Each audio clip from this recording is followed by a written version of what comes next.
CIET NCERT द्वारा प्रस्तुत है कक्षा 6 की विज्ञान की ध्वनि पाठ्य पुस्तक जिज्ञासा।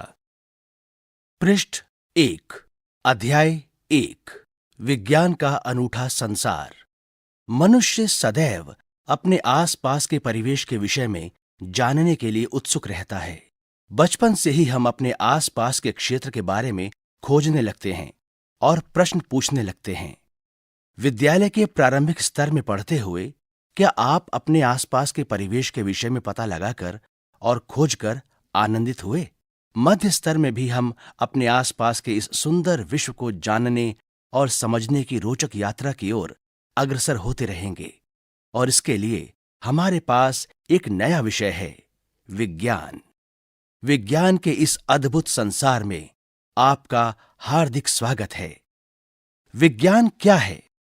विज्ञान देखने, सोचने, समझने और कार्य करने का एक सशक्त माध्यम है जो विश्व के रहस्यों की परतें खोलता है।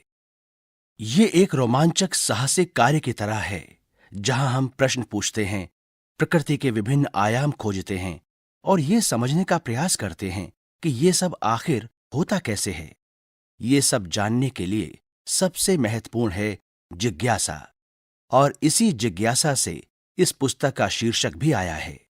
अध्ययन चाहे रेत के छोटे छोटे कणों का हो या बड़े बड़े पर्वतों का, एक घास के तिनके का हो या किसी विस्तृत जंगल का, ये हमें सदा ही नित नई खोजों के लिए प्रेरित एवं उत्साहित करता रहता है। क्या आपने कभी रात के आकाश में चमकते तारों को ध्यान से देखा और ये सोचा कि ये तारे चमकते क्यों हैं? किसी फूल को खिलते देख आप विस्मित हुए हैं कि उसे कैसे पता चलता है कि कब खिलना है। ये सब विज्ञान द्वारा उजागर होने वाले अनेक रहस्यों के कुछ उदाहरण मात्र हैं।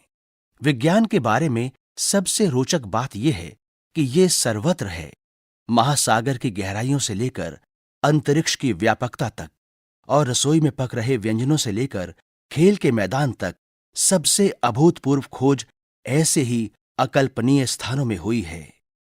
इस पृष्ठ पर एक पर्वतीय क्षेत्र का चित्र है जिसमें पहाड़ और बहुत सारे पेड़ पौधे हैं। पृष्ठ संख्या 2, इस पृष्ठ पर 4 चित्र हैं। सबसे ऊपर 2 चित्र हैं। बाईं तरफ का चित्र एक मरुस्थल का है। यहां पर रेत और कुछ पौधे हैं। दाईं तरफ का चित्र एक समुद्र तट का है। यहां पर कुछ पेड़ पौधे, समुद्र और रेत है। इन चित्रों के नीचे 2 अन्य चित्र हैं। बाईं तरफ का चित्र समुद्र के भीतर के दृश्य का है। यहां पर मछलियां, पेड़ पौधे और जल है। दाईं तरफ का चित्र मंदाकिनी अर्थात आकाशगंगा का है। इस चित्र में मंदाकिनी, आकाशगंगा और बहुत सारे तारे हैं। विज्ञान एक व्यापक और अंतहीन जिगसॉ पहेली जैसा है। हमारे द्वारा की गई प्रत्येक नई खोज इस पहेली का एक और टुकड़ा जोड़ देती है, और आपको पता है कि यही तो इस पहेली की सबसे अच्छी बात है। इसकी कोई सीमा नहीं है कि हम क्या क्या खोज सकते हैं, क्योंकि ज्ञान का हर नया भाग नए प्रश्नों तथा खोजों की ओर ले जाता है। हम कभी कभी देखते हैं कि इस पहेली का एक टुकड़ा गलत स्थान पर जोड़ दिया गया है और उसे वहां से दूसरे स्थान पर ले जाने की आवश्यकता है। नई खोजें प्रायः विश्व के बारे में हमारी समझ बढ़ाती हैं। आप जैसे जैसे इस पुस्तक को समझेंगे, आपके सामने अनेक रोचक विचार आएंगे। आप कई नए प्रयोग करेंगे जो आपको विचार करने को प्रेरित करेंगे, और आप ये भी जानेंगे कि हमारे दैनिक जीवन में ये सब कैसे उपयोगी हैं। अनुमान लगाइए कि जब हम नई नई खोज करेंगे तो क्या होगा। पृष्ठ संख्या 3, तब हमें यह समझ आने लगेगा कि ये सभी विचार एक दूसरे से जुड़े हुए हैं। आइए इस यात्रा को आरंभ करते हैं अपनी पृथ्वी से। पृथ्वी एकमात्र ऐसा ग्रह है जिस पर जीवन है। पृथ्वी पर पर्यावरण भी है जिसकी रक्षा करना अति आवश्यक है। पृथ्वी पर जीवन की एक अद्भुत विविधता है, पौधे और जंतु जो इस ग्रह के विभिन्न क्षेत्रों में जीवित रहने और फलने फूलने में सफल हो सके हैं। आपने किसी बीज को एक पौधे में और किसी इल्ली अर्थात कैटरपिलर को एक सुंदर तितली में परिवर्तित होते देखा होगा तथा ऐसे अनेक अवलोकन किए होंगे। इन पौधों और जंतुओं का विकास किस प्रकार होता है? इस पृष्ठ के मध्य भाग में 3 चित्र हैं। पहला चित्र एक पत्ते पर इल्ली का है। दूसरा चित्र एक नए उगते हुए पौधे का है। तीसरा चित्र एक गाय और एक बछड़े का है। गाय बछड़े को दूध पिला रही है। वास्तव में हमारे शरीर की वृद्धि अर्थात विकास के लिए हमें भोजन की आवश्यकता होती है। विशेष रूप से भारत जैसे विशाल और विविध देश में भोजन अत्यंत मनभावन है। देश भर में विभिन्न प्रकार के स्वादिष्ट पकवान और उनको बनाने की विशिष्ट विधियां हैं। वो सब किससे बनते हैं? हम इसे कैसे पता करेंगे? इस पृष्ठ के निचले भाग में 5 चित्र हैं। ये सभी चित्र विभिन्न प्रकार के मनभावन स्वादिष्ट पकवानों के हैं। पृष्ठ संख्या 4। हमें जीवित रहने के लिए भोजन के साथ साथ जल की भी आवश्यकता होती है। जल एक अत्यंत आनंददायक पदार्थ है।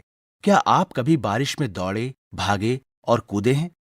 क्या आपने कभी सोचा है कि बारिश क्यों और कैसे होती है? क्या आपने ध्यान दिया कि जल ठंडा करने पर बर्फ बन जाता है और गर्म करने पर उबलने लगता है? क्या आपको भी गर्मी में ठंडा जल पीने या सर्दियों में गर्म जल से नहाने में आनंद आता है? हम गर्म और ठंडे को कैसे समझते हैं? चाहे वो जल हो या ज्वर से तपते हमारे शरीर का तापमान, कोई वस्तु कितनी गर्म है, ये ज्ञात करना महत्वपूर्ण है। इस पृष्ठ के मध्य भाग में जल चक्र का चित्र है, जहां पर बादलों से किस प्रकार वर्षा होती है और फिर नदी, सागर या तालाबों से किस प्रकार सूर्य की रोशनी से भाप बनकर जल फिर आकाश में जाकर बादल बन जाते हैं, ये बताया गया है। और फिर हमारे आसपास अनेक प्रकार की वस्तुएं हैं।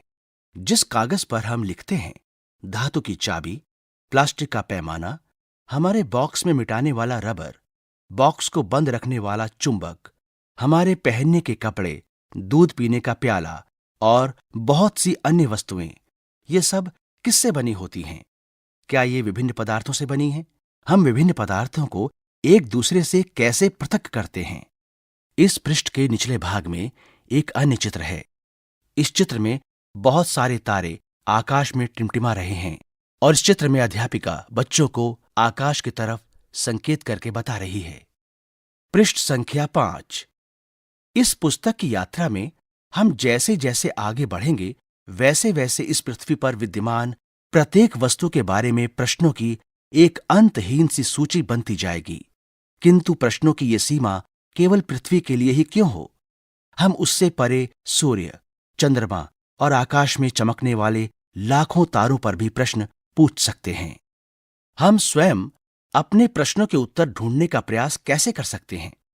चाहे आपको किसी पत्ती की संरचना के बारे में जानना हो, या ये कि वस्तुएं कैसे गति करती हैं, या ये कि मूंगफली के छिलके को कैसे अलग करते हैं, इस पुस्तक का प्रत्येक अध्याय आपकी जानने की इच्छा को तो जागृत करेगा ही, संभवतः आपके मन में अनेक प्रश्न भी पैदा करेगा।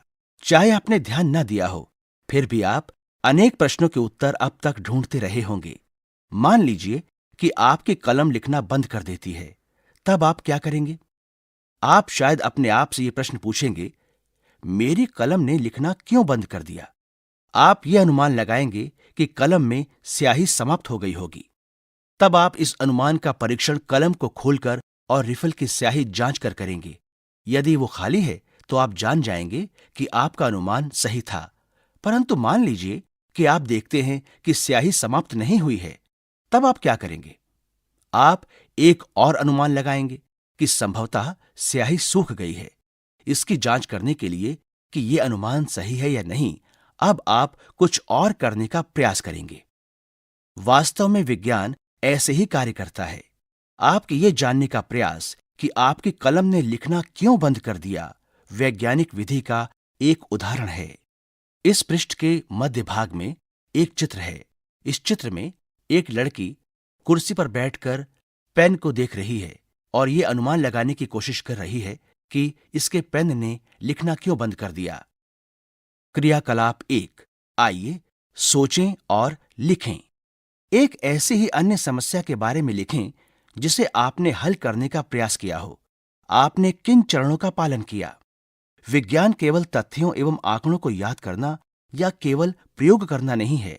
विज्ञान चरण दर चरण प्रक्रिया का पालन करते हुए हमारे प्रश्नों के उत्तर ढूंढने में सहायक होता है। वो कौन से चरण हैं जिनका हम अनुपालन कर सकते हैं? पृष्ठ संख्या 6। सबसे पहले जो हमें रुचिकर लगता है या जिसे हम समझ नहीं पाते हैं, हम उसका अवलोकन करते हैं। यह हमें अचंभित करता है और शायद हम उसके बारे में एक प्रश्न सोचते हैं। इसके बाद हम उस प्रश्न के संभावित उत्तर का अनुमान लगाते हैं। इस अनुमान का हम प्रयोगों और अधिक अवलोकनों द्वारा सत्यापन करते हैं। इसके बाद हम परिणामों का विश्लेषण करने का प्रयास ये देखने के लिए करते हैं कि क्या इससे वास्तव में हमारे प्रश्न का उत्तर प्राप्त हुआ या नहीं। इस पृष्ठ के निचले भाग में 2 चित्र हैं। ऊपर वाला चित्र एक गैस स्टोव का है। इसके ऊपर कुकर में कुछ खाद्य पदार्थ पक रहा है। नीचे वाला चित्र एक व्यक्ति और एक साइकिल का है। व्यक्ति अपनी साइकिल की ट्यूब में हवा भर रहा है। वैज्ञानिक वो लोग होते हैं जो समस्याओं का हल ढूंढने अथवा नई वस्तुओं की खोज करने के लिए वैज्ञानिक विधि का प्रयोग करते हैं। परंतु क्या कोई भी व्यक्ति जो वैज्ञानिक विधि का पालन करता है एक वैज्ञानिक की तरह कार्य करता है? भोजन पकाने वाला व्यक्ति ये सोचकर हैरान हो सकता है कि दाल कुकर से बाहर कैसे निकली। क्या कुकर में बहुत अधिक पानी था? साइकिल की मरम्मत करने वाले व्यक्ति के बारे में सोचिए जो ये ढूंढने का प्रयास कर रहा है कि टायर से हवा कैसे निकली, हवा कहां से बाहर निकल गई। या कोई विद्युत ठीक करने वाला व्यक्ति ये ढूंढने का प्रयास कर रहा है कि विद्युत बल्ब क्यों नहीं जल रहा। क्या कोई समस्या बल्ब में है या स्विच में? जब हम प्रश्न पूछने और इनका उत्तर ढूंढने का प्रयास करते हैं तो एक तरह से हम सभी वैज्ञानिकों जैसा कार्य करते हैं। क्रियाकलाप 2। आइए सोचें और लिखें। आप दैनिक जीवन की एक ऐसी परिस्थिति का वर्णन करें जहां कोई व्यक्ति वैज्ञानिक विधि का अनुसरण करता है। पृष्ठ संख्या 7। क्या आपने अनुभव किया है कि हमारे दैनिक जीवन में ऐसी अनेक परिस्थितियां आती हैं जहां हम जाने अनजाने वैज्ञानिक विधि का प्रयोग करते हैं? हम सभी एक सीमा तक वैज्ञानिक विधियों का अनुप्रयोग करते हैं जो हमें हमारी बड़ी समस्याओं को हल करने एवं ब्रह्मांड के रहस्यों का समाधान निकालने की क्षमताओं को बढ़ाती हैं। यह समझना आवश्यक है कि विज्ञान को समझने और सीखने के लिए जिज्ञासु होना और आसपास के वातावरण का अवलोकन करना सर्वोपरि है। जब हम जिज्ञासु होते हैं तब हम प्रश्न पूछने लगते हैं, कैसे और क्यों। स्मरण रखिए कि यह संसार वस्तुओं का एक भंडार है और हम नहीं जानते और भी कितनी ही वस्तुएं हैं जिन्हें खोजना अभी शेष है। क्रियाकलाप 3। आइए विचार करें और लिखें। यदि आपको किसी वस्तु या घटना के बारे में प्रश्न पूछना है कि यह क्यों होती है, तो उसके बारे में आप क्या पूछेंगे?